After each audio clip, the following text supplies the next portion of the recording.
Been too long since we've delved into anything Poppy Playtime related. And I saw when this came out, I was just like, ooh, we need to do a reaction to this. But wait, there's a key component missing. Kate. Yeah, that's right. I was not going to react to this until Kate was here and we were able to react to it together because we have done a playthrough of Poppy Playtime on the gaming channel, which has been a lot of fun. You get to see me panic and get the absolute dog scared out of me by Huggy Wuggy. And then, of course...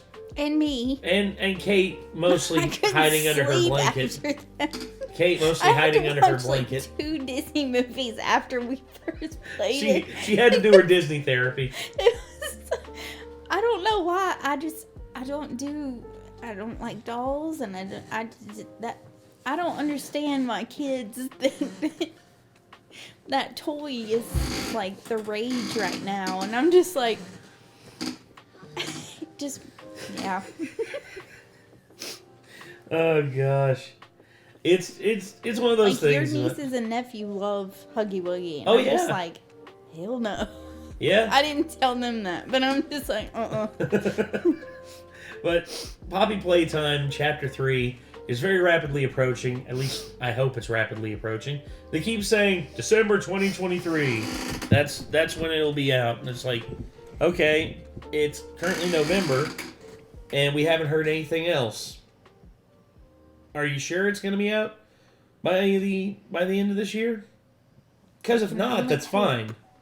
Well, because if not, that's fine. I mean, that doesn't mean it'll be the end of the world or anything like that. But I would like to know. They still got planned release date listed as 2023. It's not going to be by the end of the year. I hope so. They would have set an actual day by now if it was going to release this year. Watch it be on Christmas. And then we're down here. Just Merry Christmas. Okay, let's play this shit. I've never seen a game on Steam suddenly have a release date of in a couple of weeks and then release. It's always a month ahead whenever they finally... Unless they set the date on December 1st or something. That'd be interesting. I don't know. Whatever they decide to do. But I tried to get people on Discord to play Project Playtime, and despite it being a free game, besides one other person, everybody's response was a resounding meh. Well, for me, Project Playtime plagued with bugs and all that. I'd like to play it now that they've had time to iron out a lot of the bugs. I mean, me and Rick and Chad... Sorry. It's okay. But... I mean, from what I can tell, it's essentially Deceit without the deceit, so it's probably not super fun. I don't know. It's a combination between Deceit and Dead by Daylight. Basically, you have to stand there solving puzzles while the monster just comes up and grabs you and throws you in a hole, at which point you have to play the whack-a-woogie game until somebody pulls you back out of the hole. Yeah. That's just all there is to it, pretty much. Well, a little more gameplay variation, I think, would probably be a little bit better. But I'll say one game that they took more multiplayer that a lot of people say is actually legitimately very good and still terrifying. Outlast Trials. Everyone who's played it has said that it is legitimately scary, and having more people is better with the style that they go with playing the game. Yeah, I've just heard it's really, really difficult. I've heard that too, but at the same time, it's I hear that because I hear that about that game whenever you're playing with people who are just not good. But if you have people that you trust and people that you know will actually take it seriously, I heard it can be pretty good. But either way, Game Theory released a video talking about the complete history of Poppy Playtime Solved, Chapter 3. And I figured, hey, we might as well give this a watch and see what they got to say. Are you ready? Yes. I can't hear you. I'm just joking. I knew you were Get it done before I fall asleep here, man. I'm tired. Anyway, here we go. It's been 2 years since Poppy Playtime Chapter 1 released and took the internet by storm. It was everywhere. And so understandably, Chapter 2 was immediately put into production. 7 months later, there it was. Again, it was a huge success, so naturally Chapter 3's development was underway. So we waited and waited and waited. 18 months have gone by. Why does Still that we're waiting. That 3 doesn't mean remind Mob me Games of has left. the Resident Evil 6 logo? Waited. 18. I don't know. Chapter 3's. Obviously, it's not a giraffe sucking Sucking its own dick. But, Yeah. What development was under. are you talking about? The 6 in Resident Evil 6, someone pointed out it looks like a giraffe sucking its own dick, and it's impossible to unsee.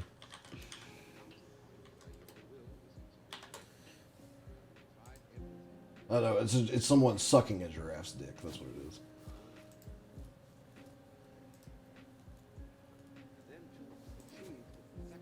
Look at it.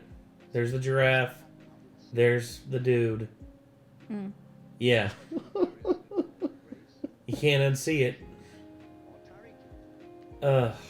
Anyway. That is the weirdest.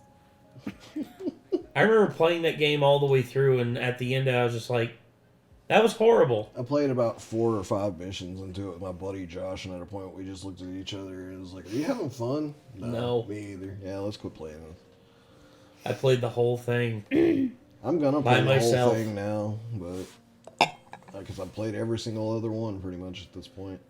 Except for I did give up on Revelations 2 on the first level because that game's bullshit when you try to play it by yourself. But Oh I'm well. probably gonna give it another shot at some point. Try not to die.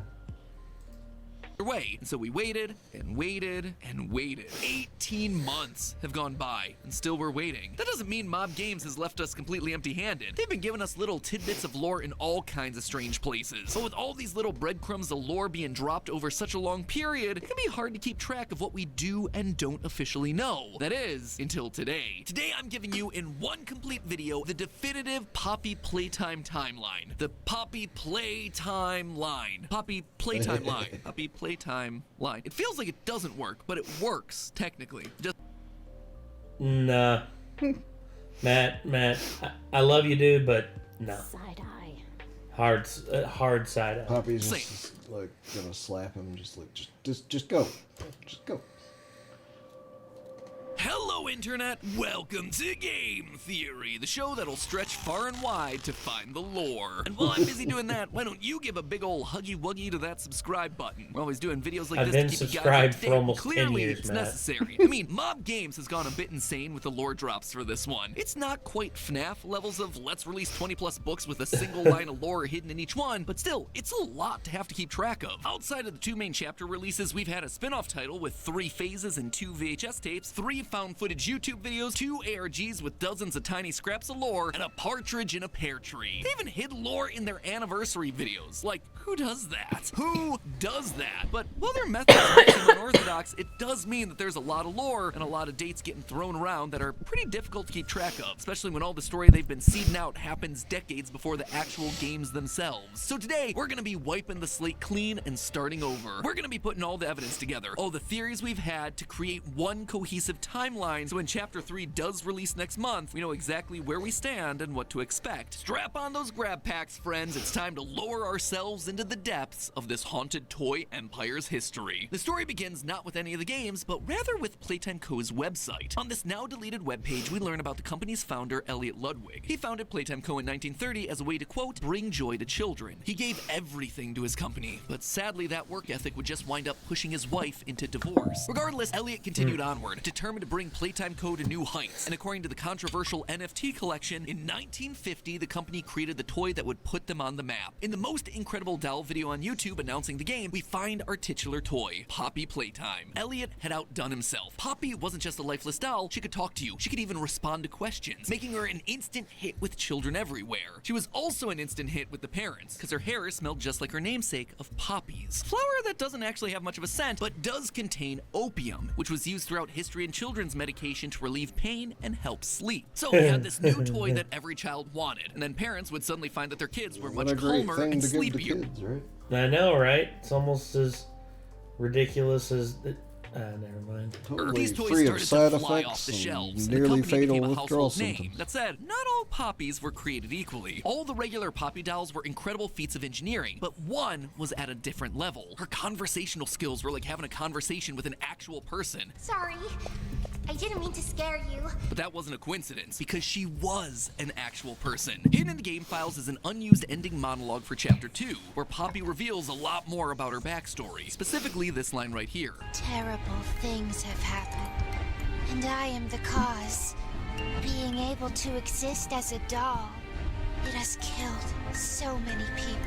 And when you combine that with the maintenance VHS where we saw blood dripping off her voice box and those weirdly human-looking eyes of hers, it reveals that this Poppy was in fact a real person. Emphasis on was. Something happened to her, and I think we have a pretty good idea of what. It all comes back around to Elliot in the next decade of the timeline, the 1960s. In the 1960s, an unfortunate family death had pushed Ludwig down to his lowest. This family loss started it all, and I believe that this was the person who became Poppy, the first of what would be many others. But Elliot didn't have any family that we know of. His wife divorced him 3 decades ago, and any children that he'd have had with her would be in their 30s at this point. That's why the prevailing theory is that Elliot had a young adopted daughter. He wanted to bring joy to children, to the point that he would encourage his employees to also adopt, even going so far as to build an orphanage on factory grounds. That is why it is with enormous pleasure that I announce Playtime, our very own on-site orphanage. Adoption and loving children was clearly on his mind, so the idea of him adopting a young orphan feels like a natural first step. And given that she was the only family that he had, her dying would be even more devastating to him, so he didn't let her die. Elliot took his dying daughter and preserved her inside a Poppy Playtime doll. In the most recent ARG, we've started receiving documents that discuss using organic parts, which would explain why Poppy's eyes look so real, and why she has blood covering her voice box. Those were her real eyes. That was her real blood, used in a last-ditch effort to save the daughter. And shockingly, it worked. Poppy came to life. His beloved daughter returned to him. He locked her away in a room of the factory that was designed to remind them of their family home, far away from everyone else, preserved in a glass box, where he could visit her and keep her safe from anything else that might happen. Over the next couple of decades, the company hires more staff, like Leith Pierre as the head of innovation. They also release all sorts of popular toys like Brawn the Dinosaur, Boxy Boo, Candy Cat, and of course, the company's next massive hit, the Blue Boy himself, Huggy Wuggy, followed quickly by Kissy Missy, because every Ken needs a Barbie. Barbie has a great day every day,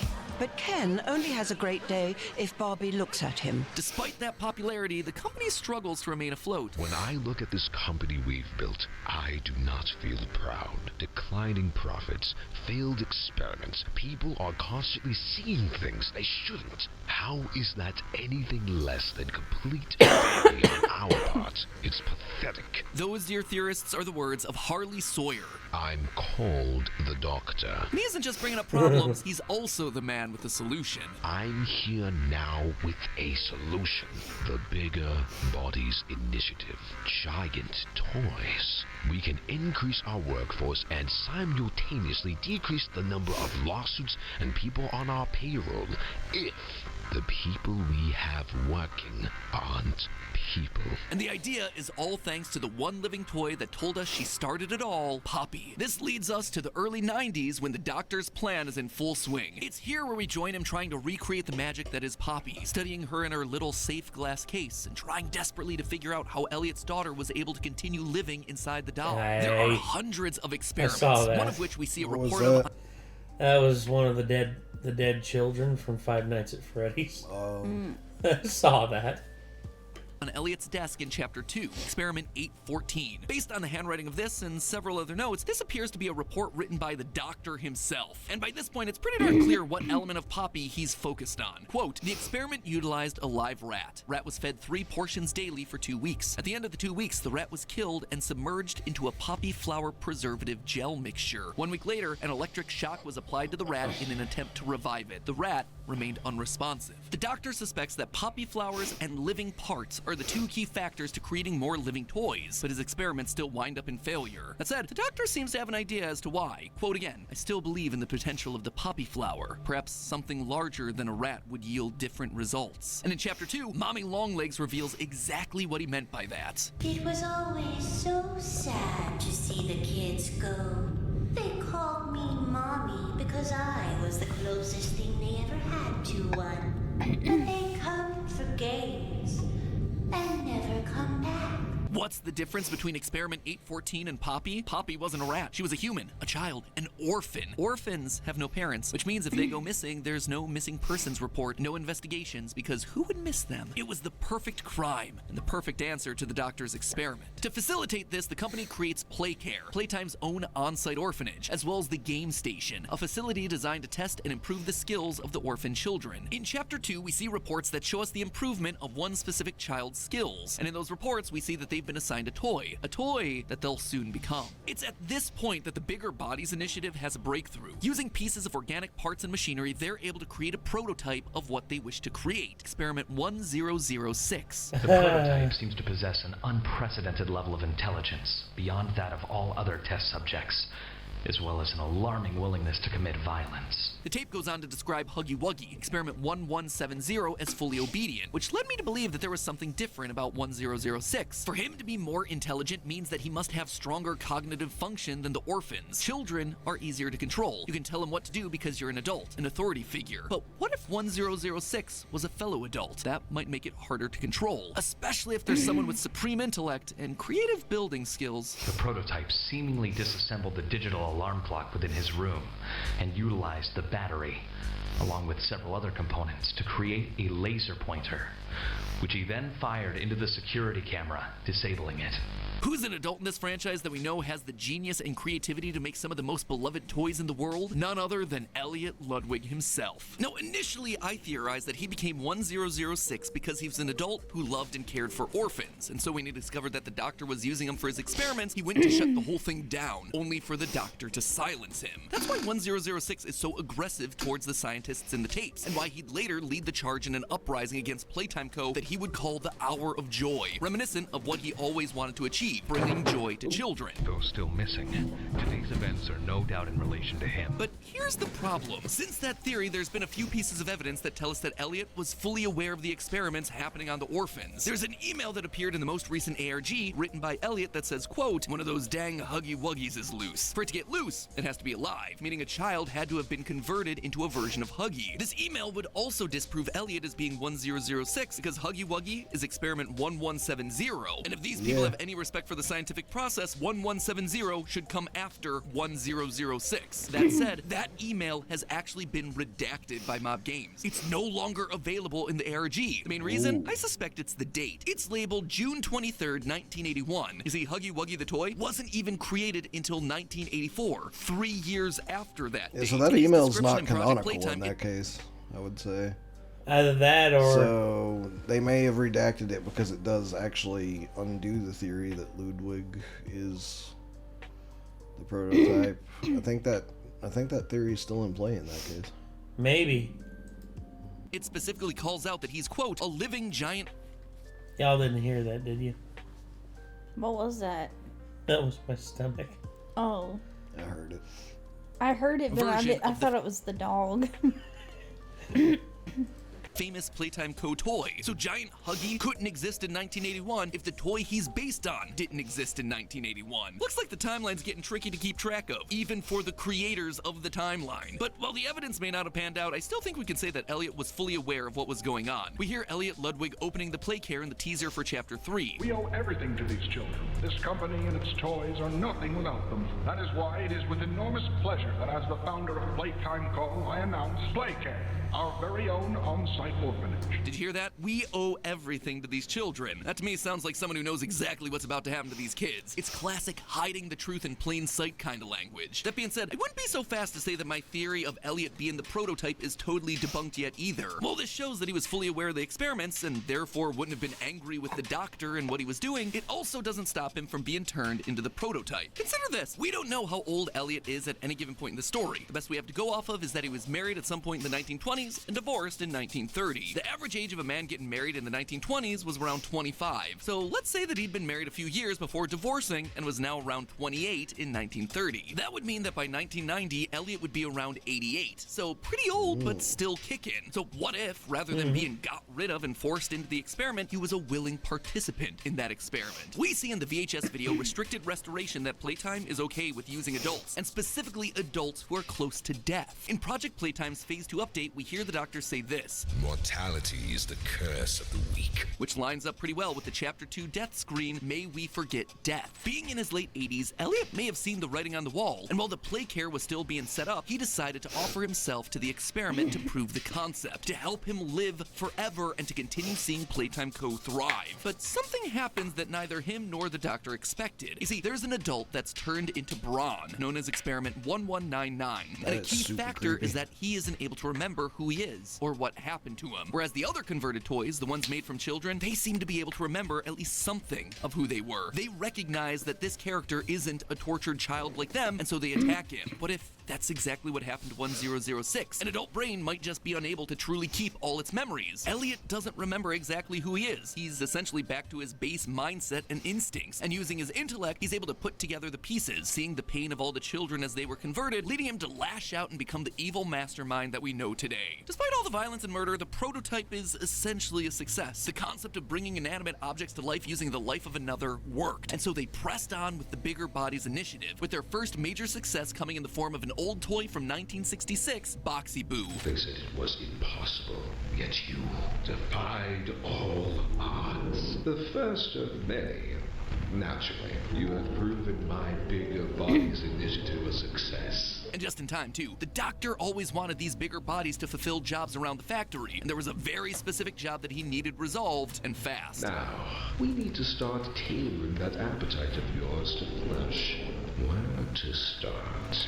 Get me an update on the situation, Rost. Rowan Stoll was the IT guy for Playtime Co. And for a long time, that's all he was. In 1988, he fixed the puzzle pillars, those minigame towers that you find in Project Playtime. And in 1990, he fixed the phone service provider. Nothing major. That was until he started to notice something in early 1991. Look, I know you don't want to hear any more about this. I get it. Sounds like a bad joke, huggy-wuggy staring at children. If some creep is hiding nanny cams in our mascot's eyeballs, then it's something that needs to be taken seriously. What Rowan was seeing wasn't nanny cams. It was the latest of the Bigger Bodies initiative, 1170, and he was watching kids. That was his job. He was the newest security hire. While we pride ourselves primarily on our high-quality toys and excellent child care, we also pride ourselves on our security. Naturally, Playtime Co. wasn't a fan of Rowan figuring this out, and so they shut him down. I just want to apologize. I was wrong. But intimidation wasn't enough. Rowan kept digging. He was an IT guy after all, so he began to build an FTP server with all the information that he'd gathered, even after they sabotaged his car to try and make it seem like it was an accident. They've been using all the money they've made to experiment on people. I have proof of it all. While security is out, I'm going to release everything and run. But Playtime Co. couldn't allow that. The doctor couldn't allow that. And this is where Boxy Boo came in. When Rowan went to investigate, Boxy was waiting. When the moment was right, sprung out and swallowed him whole. However, this wouldn't be the fate for all employees who defied Playtime Co. In the most recent ARG, we've received an email from the head of security. Also, is it da-dum da-dum da-da-da-dum ba-dum ba-dum da-da-dum ba-dum da-dum da-da-dum. Yeah.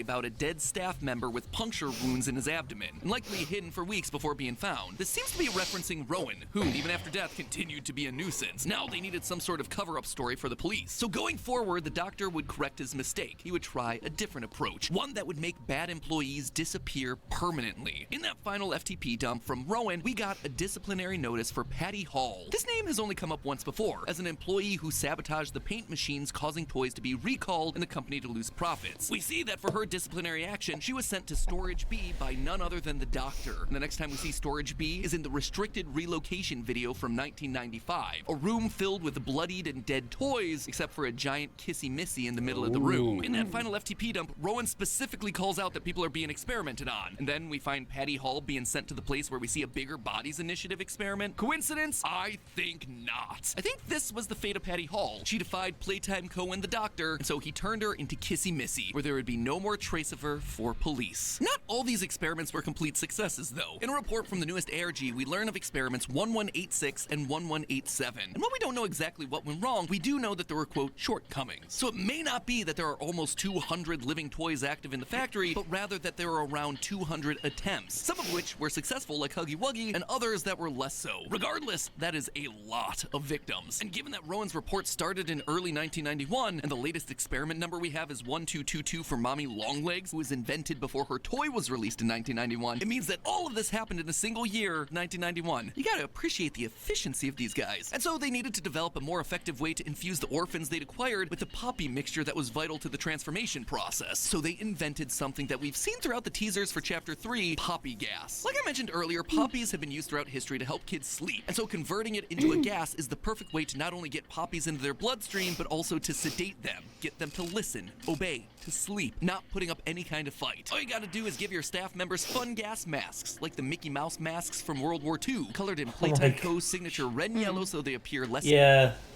I've seen those masks. They're just as terrifying as I think. And it's not just Mickey Mouse ones either. There's Donald Duck ones, Goofy ones. Yeah, pretty ridiculous.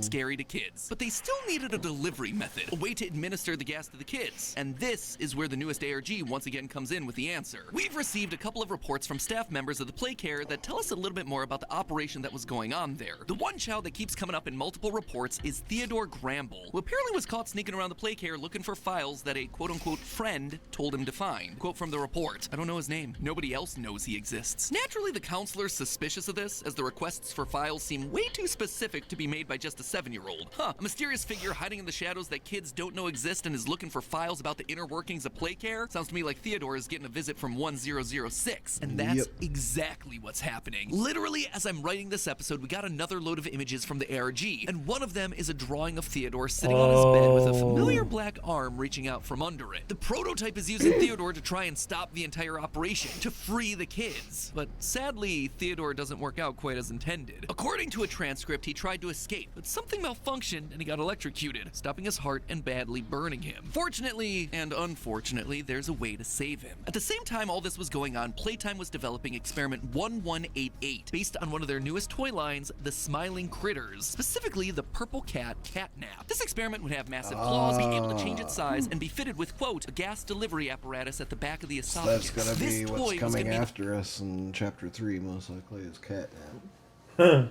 Because that was what we saw in the shadows at the end of that teaser trailer. Oh. God, you're right.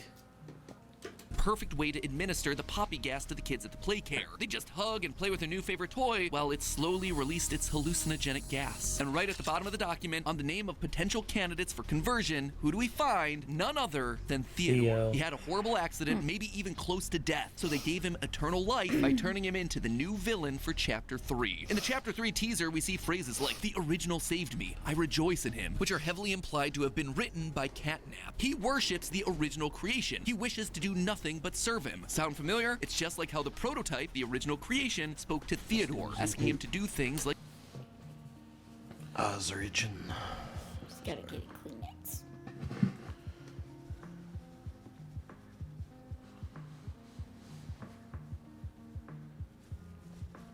Everything good? Yeah, just itchy ass. Say, where's the song about that? Itchy eyes, running all night, making me irritated. Itchy eyes. Sorry. What is that parody? Hungry Eyes. Never heard it. Stewie sang it in a Family Guy episode. Like, this is one that I learned a long time ago. He was like trying to flirt with a lot of women who were in the room. like finding files. Theodore and his new gas powers were put to good use by Playtime Co. No child would ever step out of line like he did again. We see drawings from children about their new giant purple friend, but not all of them are happy. Some kids seem to have nightmares thanks to the red gas that comes out of their new friend's mouth. The worst case that we see is that of Marie Payne, whose sedation thanks to the poppy gas is so severe that she can't even wake up from the nightmares anymore. But while the employees caring for her seem concerned, clearly Playtime Co. got exactly what they wanted. On a transfer request we find in the water treatment control room of Chapter 2, we see the name of the child that would eventually become Mommy Longlegs, Marie Payne. Mommy was eventually moved to the game station, mainly because her trauma at the hands of Playtime led her to be violent towards adults, but motherly and caring towards the children, which made her the perfect fit. Mommy is the last experiment that we know of at this time, Experiment 1222, but I suspect that there are many more based on this photo that we got in the lead up to Chapter 2's release showing the company in its heyday, May of 1992, a year after Mommy Longlegs' creation. But there's still plenty of kids playing around at the game station, more kids to be trained up and taken to play care for sedation expansion and conversion. But this is where the tides turn for Playtime Co. Later that year, Huggy Wuggy escapes the facility in the first of many incidents where the bigger bodies monsters start rebelling against the company under the command of 1006. This would come to a climax in 1995 with an event known as the Hour of Joy, a combined effort of all the toys united against the Playtime Co. staff. So far, all we've seen of this event is an analog video of Kissy Missy going missing with blood splatter and claw marks everywhere, but we know it doesn't just involve her. In the background of the tape, we can hear screaming from staff members in the factory, the same screams that are heard in the back of the final VHS tape from Chapter 1. Coordination and cooperation is evidently within his skill set, as well as the skill set of all other experiments of his type. Though still missing, today's events are no doubt in relation to him. 1006 orchestrated the entire event, the Hour of Joy, bringing joy and freedom to the children that he failed all those years ago. With the Playtime staff now either entirely killed or kicked out of the facility, business essentially stops. However, the company tried to remain open in an unusual way. The spin-off title Project Playtime has us take control of extraction specialists, gathering toy parts to be extracted and turned into parts of the Bigger Bodies initiative. Here's the job. You need to collect toy parts to make a giant toy. Get that giant toy on the train, then leave. At this point in history, the Bigger Bodies toys are running the factory and hunting us down, trying to feed the many toys that remain, while also stopping us from making more monstrosities like themselves. They are trying to build more toys, more like you. It has to be stopped. It's not entirely clear how this part of the timeline ends. The game's still releasing phases with new VHS tapes and secret messages from 1006, all with the theme of, hey, we're the ones to blame for this. We wonder who we are, but why? You should know. It was your doing that made us... Oh, we said that! Which leads us all to today and the main game. You know, the game that we actually play. 10 years after the factory closed, we show up. A former employee determined to make things right. But you worked here. Regular employees like Rowan weren't aware of what was going on, so for Mommy to know us, we had to have been working at the game station, running experiments on these kids. We were some form of an executive here. Supporting this theory is the fact that there are 5 executive slides down to the game station in Chapter 2. We know all 4 of these characters, and the last one, well, the last one's missing a name. I believe that was our slide. If you take the letters on the floor and rearrange them, you don't really get any sort of clear-cut name. In a previous episode, I landed on Jamie B. Honey, only to realize after the fact that I'd accidentally swapped an A for an E. Plus, if you look closely, there are spaces for 5 letters on top and 6 letters on the bottom. The best I can come up with based on those new criteria is Ebony Jemiah. It's not great, so clearly it's still up for grabs. Regardless, I still maintain that we were the head of production for Playtime, the only department on this Chapter 2 floor that's left unaccounted for, with Eddie being the head of research, Stella being the head of play, and Leith Pierre being the head of innovation. We were directly involved in the production of these toys, and so we've come back to undo the sins of the past, or probably more likely, to bury them once and for all. We show up, we knock out Huggy, we free Poppy from her case, we split Mommy in 2 and get her dragged away by 1006. Oh, you don't just split her in 2, brother. You basically crush the lower half of her and the rest is dragged away by whatever the hell 1006 is. Escaping the game station only for something to derail us outside of Playcare. And there you have it, folks, the complete timeline of Poppy Playtime so far. Almost entirely based on fact, with a couple of theories thrown in there that are very well supported at this point. How will Chapter 3 affect all this? Will we see Theodore the cat? Will the smiling critters be able to be saved? Or is it too late for them? We're only a few weeks away, so time will tell. In the meantime, remember, it's not a good idea to use science to create living toys out of orphans, but It says only a few weeks away, like he's pretty sure it's releasing in a few weeks. He might have insider information. He might know that they are putting it out when they said they were going to. He might. I mean, he'd know better than us. Probably.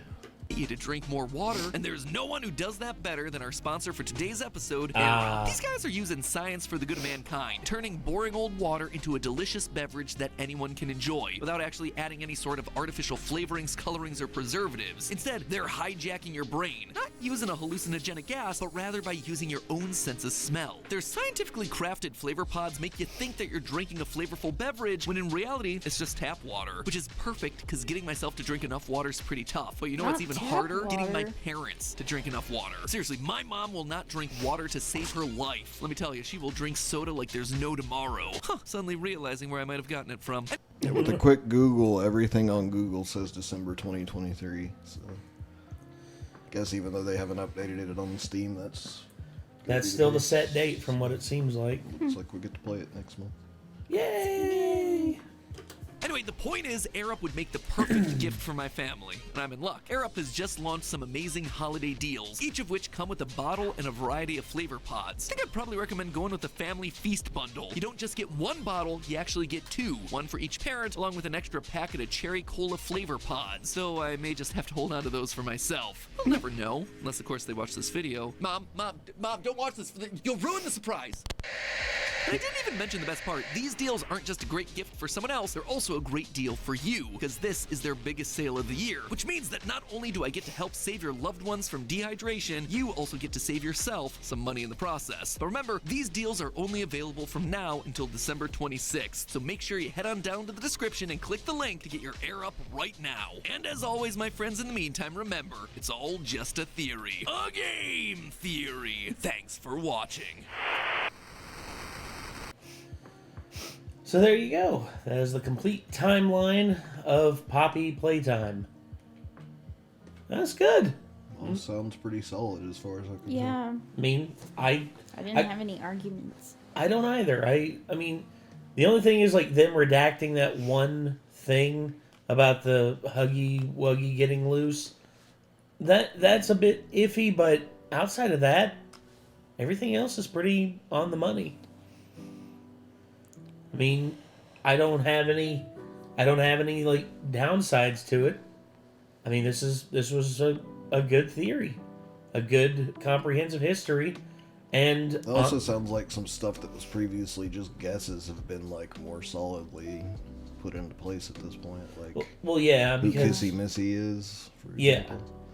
yeah, And then, what is it? The catnap? yeah. Catnap being another one that's very much just at this point. At this point, a lot of people guess that Catnap was the next one, but have we watched that one on the right already? I believe so. But anyway, I got nothing else to say, y'all, other than that was a theory, a game theory. If y'all want to see us play Poppy Playtime Chapter 3, stay tuned to our gaming channel. I mean, it's Renegade Gaming. As soon as you type it in there, should pop right up. We haven't posted on there in a while, and there's reasons for that, but I'm saving up enough pieces and parts to where we won't have to worry about it for quite some time. So, yeah. Anyway, that's going to do it. Till next time, I'm Nate. I'm Kate. I am Nick. Y'all be good people. Take care. Peace.